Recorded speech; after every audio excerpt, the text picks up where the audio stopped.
What's up, y'all? So, excuse me, it's nighttime. I'm going to sleep. So, today's video is going to be about my clinical rotation for mental health. So, I have been in nursing school now 2 years, and I graduate the end of 2023. I'm almost there.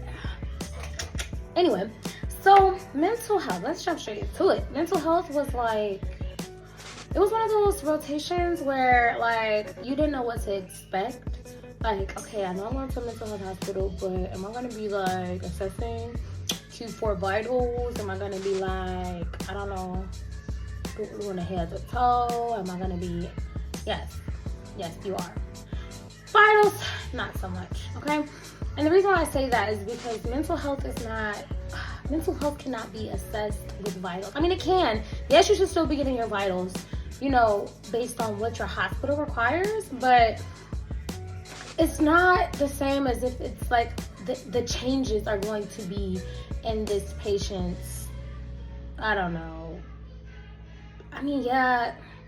Okay, let me just rephrase it because it sounds bad, okay? But what I'm trying to say is a lot of your changes and a lot of the things that you are going to notice are going to be in their behavior, in their neurological status.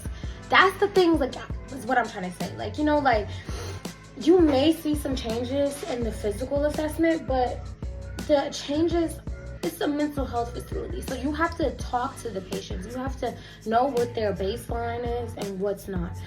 Prime example, for my mental health rotation, first day we walk on the floor, there's a lady standing in the middle of the hallway, drooling at the mouth, just not there, just blank. You know something's wrong, right? I knew something was wrong, right? I'm a nursing student. I don't know nothing. I know nothing. Before you continue to watch the video, no, I know nothing, okay? And I'm just like, something don't look right. We should tell somebody about this, right? So we go into our little briefing room. We're talking before we hit the floor. And this day was crazy, y'all. Not like that. Let me not say that. I'm sorry. It was crazy for me because I felt like I just was not expecting anything to happen, right? So, day goes on. We see a woman get slapped. There was a patient that was suffering from, so we were on a developmentally delayed floor. And by developmentally delayed, we're dealing with a lot of patients that have autism. And with that being said, even though you may see a 40-year-old or a 30-year-old standing in front of you, mentally that's not what they are, okay? Not to say that they are not intelligent or bright, because they are. These children and these babies and these adults are bright, okay? They're smart. I talked to one of these patients that had me rethinking my life. What am I doing? I'm like, you make so much sense. You're right. What am I doing, right? It's not that. It's more of a, you have to handle them emotionally in a different way that you would as another 24-year-old, okay? So, prime example, this 21-year-old, he was standing there trying to call home. Could not get it. Zoe, hey, get from under. This is a 1-year-old. You talk to her like a 1-year-old, and you get her from out here. Hold on. Get from under. What are you doing? Hey. Okay. He's always gonna do this video with me. Okay, he's always doing this video with me, y'all. Anyway, so he's trying to call home. Nobody is like answering because obviously he calls home on time and he's been inpatient for a very long time. And it's sad. Anyway, he's calling home. Nobody is answering now because he's already talked to them once earlier today. So he's calling again and they're not answering. So then the aide walks up and takes the paper out of his hand. Now, me, I'm thinking, oh no, it's about to go down, right? Because if you take my paper out of my hand, I know that, like, you know, like, me, if you take the paper out of my hand and say, let me help you, let me try to call, right? Then obviously I wouldn't be upset, but you're dealing with a child that is autistic. So you cannot expect them to react in the way that you want them to. So as soon as she takes the paper out of his hand, let me help you, he slaps her. And the reason why he slaps her is because you're taking my paper, you're taking my control, you're taking away my only way to talk to my family, right? Upset, just upset. Every right. So that taught me as a nursing student, listen, really, because I do want to go into mental health, to just be careful if I do go into mental health on how I deal with people, because you never know what people are in life and how they're feeling, you know? But then it's also understanding for the aide too, because then it's like, you know, she's just trying to help.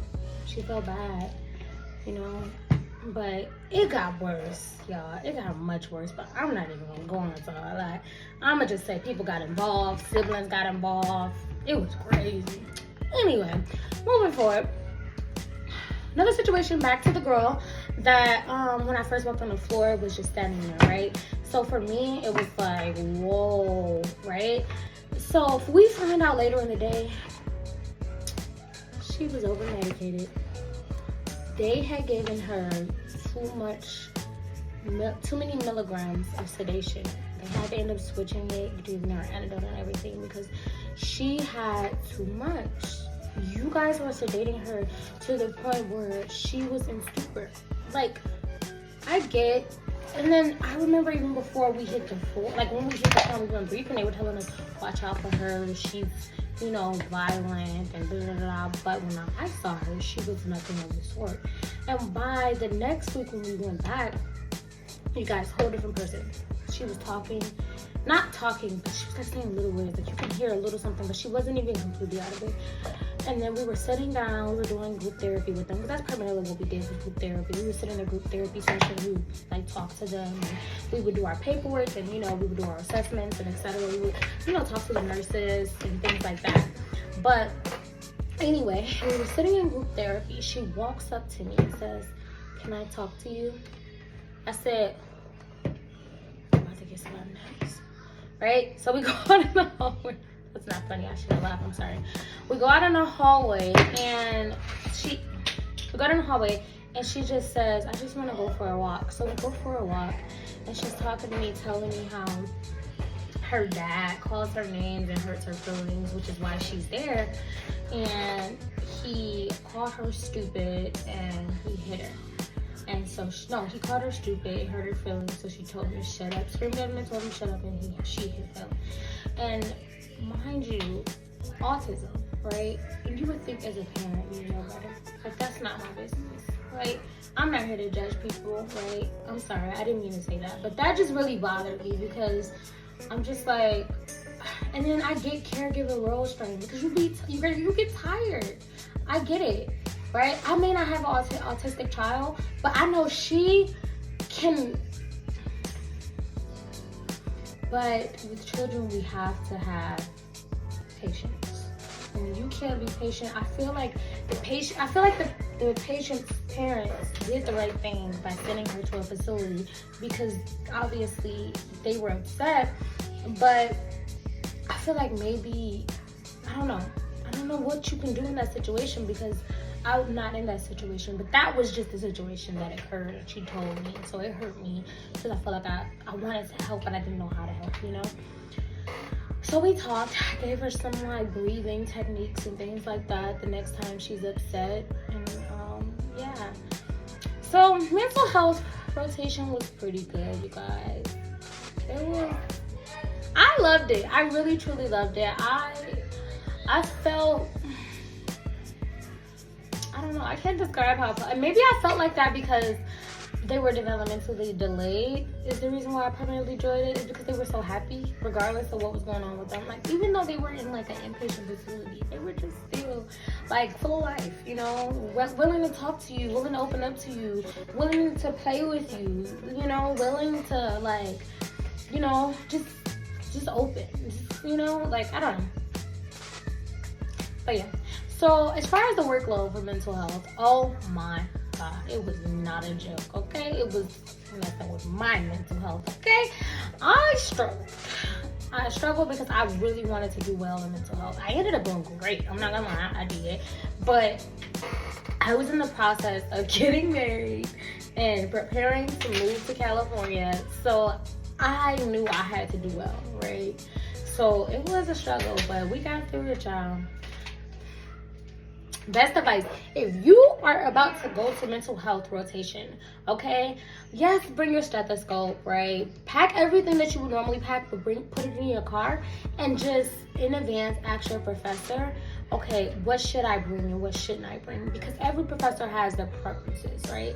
Not all of them are going to require for you to do this and this and this. Obviously, yes, you still have to do paperwork, you still have to do assessments, mental health assessments, right? But you don't want to bring more than what you have to, because some things are not going to be required, nor do you want it on the mental health floor, depending on what kind of floor you're on. Okay? So with that being said, another tip that I would have is be open to whatever experience that you are in. Don't go in there afraid because you're on a mental health floor. Just understand that yes, they may have mental health issues and they are in there, because of their mental health, but they're there because they need help, not because they're dangerous. Not because they're there to hurt you. It's not a jail. It's a mental health facility. And yes, it may be some violent people that you may deal with, but don't go in there with your guard up, ready to, tussle. Go in there ready to learn, talk to them, figure out what's going on, right? Because I'm gonna give you one last example and then I'm gonna get out of here. We were warned of this guy. They're like, oh, he's big, he's bad. He tossed 2 guys.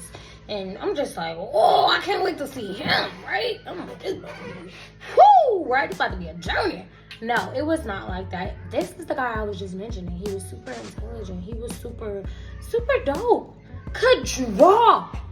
Oh my God, he could draw so good. Oh my, it's not even funny how good this man can draw. Like, and he showed me some of his designs. He can design clothes. He had outfits. He's like, I want Beyonce to wear this. I want J-Lo to wear this. And I'm just like, and she should wear that. I would wear that. I almost asked him to borrow his designs because I promise you they were that good. They were drew to perfection. They matched. They had themes. It was a Bumblebee themed outfit. Oh, child, don't even get me started. Nevertheless, okay, I digress. Mental health rotation was great. I learned a lot by dealing with my patients. I was open. I went there every day open to learn, open to communicate, open to see what their process is like, open to see what the healing process is like, because it's completely different from anything else that you're used to. It's nothing like med-surg, right? The same with pediatrics was nothing like med-surg. They are completely different beasts. If you like this video, don't forget to like it. If you have any questions, comment below. And if this was good for you and you want more content about my clinical rotations, any tips, tricks I got for y'all, subscribe to your girl. I'm trying to get to the check. Help a sister out, okay? Anyway, it's not all about the check though. That sounds bad. Anyway, thank you so much for tuning in. Hope you have a great day, great week, whatever it is you are in life. Enjoy that. And I'll see y'all next time.